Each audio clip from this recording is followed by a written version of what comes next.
Hello students, welcome to accounts दुनिया। और आज हम लोग पढ़ेंगे बेसिक अकाउंटिंग टर्म्स पार्ट 4।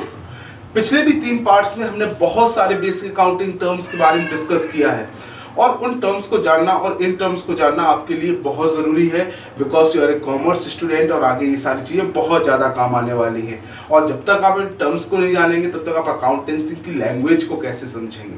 तो आइए देखते हैं एक एक करके। पहले नंबर पे स्टॉक, नंबर 2 पर trade receivable, number 3 trade payable, number 4 goods and number 5 cost. बारी बारी से देखते हैं सभी को। स्टॉक किसे कहते हैं बेटा?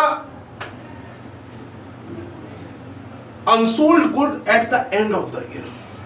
जो गुड्स, जो आइटम हमारा बिना बिका हुआ रह जाता है, क्योंकि ईयर तो एंड हो गई 31 मार्च तक, और आपकी दुकान में जितना भी जो गुड्स भरा हुआ है वो सब कुछ तो 31 मार्च तक नहीं बिकेगा, लेकिन ईयर को तो एंड होना है 31 मार्च को। तो जो बिना बिका हुआ गुड्स आपकी शॉप में रह जाता है, दैट इज कॉल्ड स्टॉक, या इसका दूसरा नाम भी है इन्वेंट्री।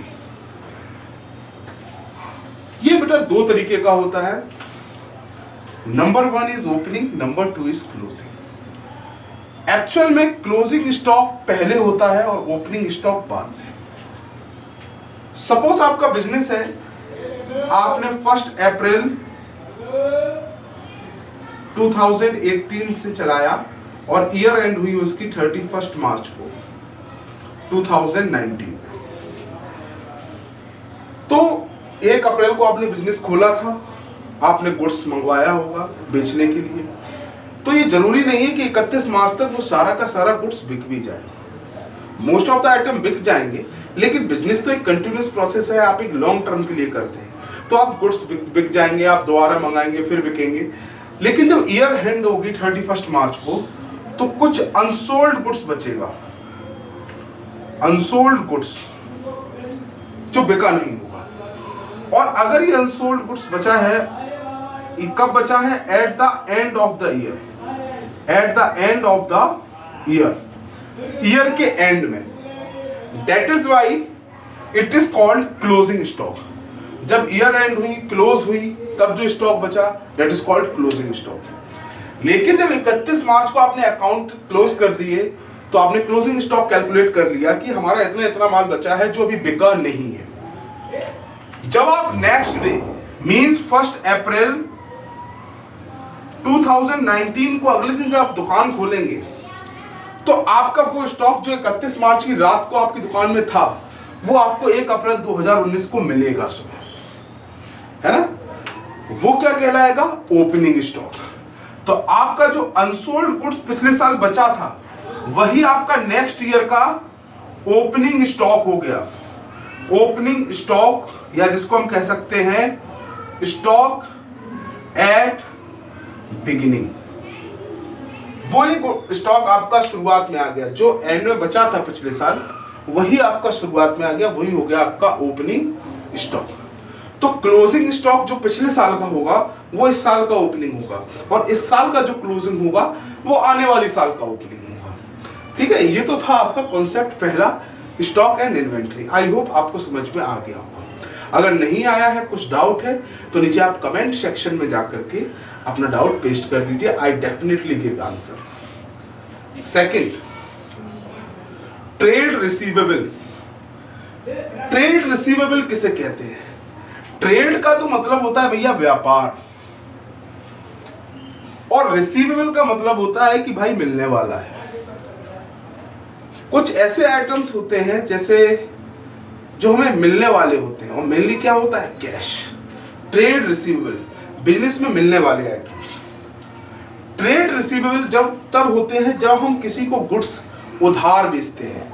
मींस ये कब जनरेट होते हैं? जब हम लोग क्रेडिट सेल करते हैं। क्रेडिट सेल का मतलब उधार में कोई गुड्स बेचते हैं। ट्रेड रिसीवेबल आपको तभी होंगे। तो ट्रेड रिसीवेबल 2 तरीके के होते हैं।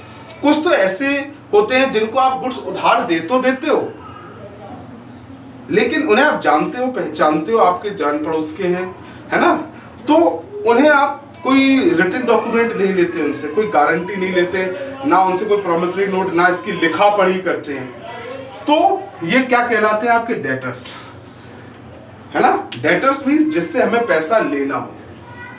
एक्चुअल में क्रेडिट सेल, जैसे एक एग्जांपल ले लें, goods sold to Shyam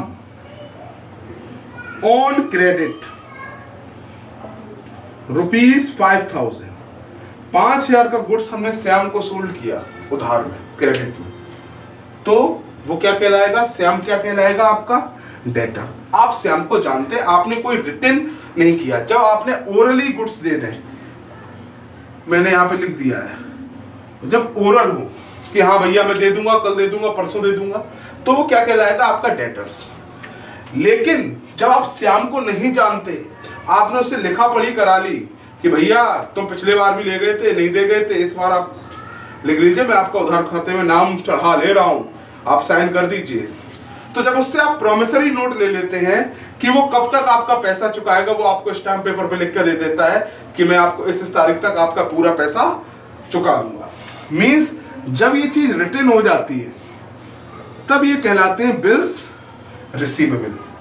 goods उधार में बेचा तो भाई ट्रेड रिसीवेबल हुआ। अगर आपने उसको ओरली कह दिया कि भैया कल तक दे देना, परसों तक दे देना, तो श्याम आपका क्या कहलाएगा? डेटर। लेकिन अगर आपने उसे रिटर्न में ले लिया कि भाई कब तक देगा, सही बता दे, तो श्याम क्या कहलाएगा? आपका बिल्स रिसीवेबल। ओरल और रिटर्न का अंतर है। अब चलते हैं तीसरे पे। आई होप आपको ये भी समझ में आ गया होगा। 3, ट्रेड पेबल। हमेशा बेटा ऐसा नहीं होता है कि हम ही बिजनेस में उधार बेचते हैं, कभी कभी ऐसा होता है कि हम उधार खरीदते भी हैं, परचेज भी करते हैं उधार। तो बेटा उस केस में जब हम क्रेडिट परचेज करते हैं, उधार में परचेज करते हैं, क्रेडिट परचेज करते हैं, तो हमारे बनते हैं ट्रेड पेबल।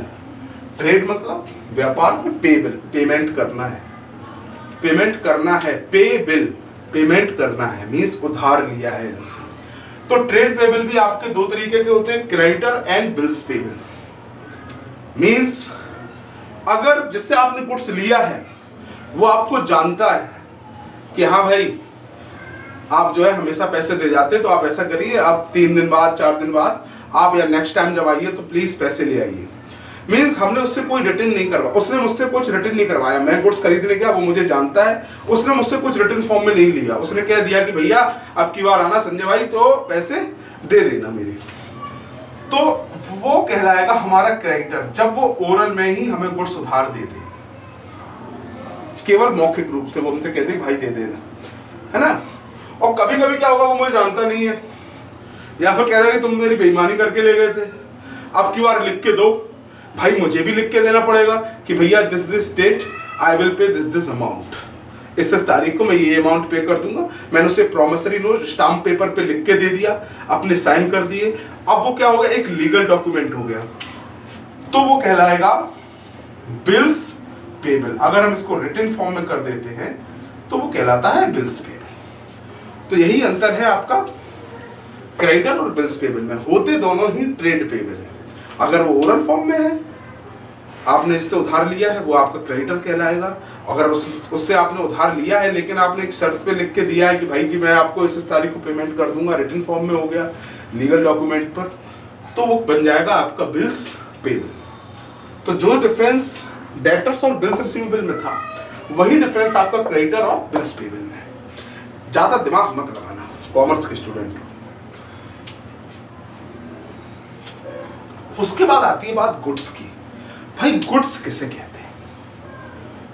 बेटा गुड्स का मतलब होता है ऑन विच वी डील,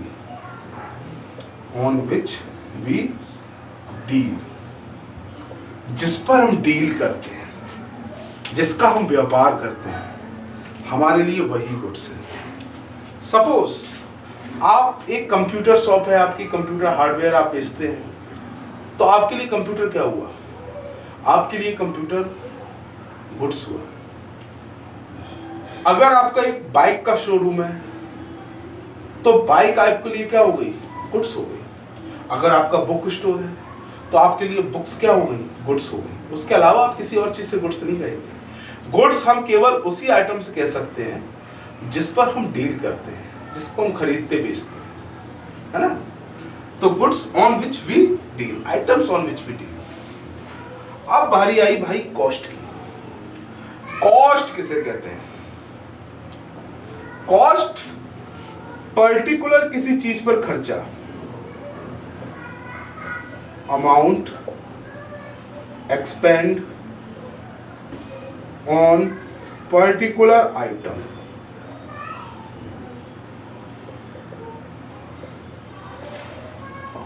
जब पर्टिकुलर अमाउंट हम खर्च कर देते हैं किसी पर्टिकुलर आइटम पर तो वो कहलाता है आपकी कॉस्ट। सपोज आपने एक बिल्डिंग बनवाई अपने घर के लिए, रेसिडेंस बनवाया, किसी ने पूछा ये रेसिडेंस कितने का पड़ा, तो कहते इसकी कॉस्ट लगभग में पड़ गई है। कहते हैं ना, कॉस्ट वर्ड यूज करते हैं।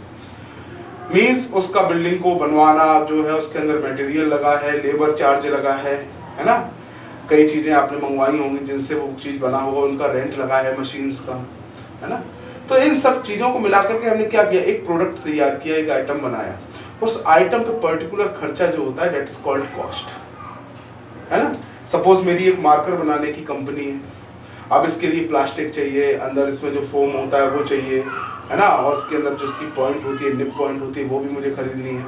मैं उस मार्कर को असेंबल करके मार्केट में बेच रहा हूँ। कोई मुझसे पूछेगा इस मार्कर की कॉस्ट क्या है, तो मैं ये सारे आइटम्स गिना दूंगा जो जो इसमें लगे हैं, इसकी टोटल कॉस्ट भाई इतनी हुई। तो कॉस्ट का मतलब होता है किसी पर्टिकुलर आइटम पर होने वाला खर्चा। तो बेटा आई होप आपको ये जो पांचों मैंने आज के लिए जो आपके लिए पॉइंट्स रखे थे बेसिक अकाउंटिंग टर्म्स में, वो आपको अच्छे समझ में आ गए होंगे। अगर आपको फिर भी बेटा कोई डाउट होता है ना, तो आप कमेंट सेक्शन में वो अपना डाउट पोस्ट कर दीजिए, मैं डेफिनेटली आपको आंसर करूँगा। और अगर आपको आज का वीडियो अच्छा लगा हो तो वही बात, लाइक शेयर एंड सब्सक्राइब करना बिल्कुल मत भूलिएगा। Thank you.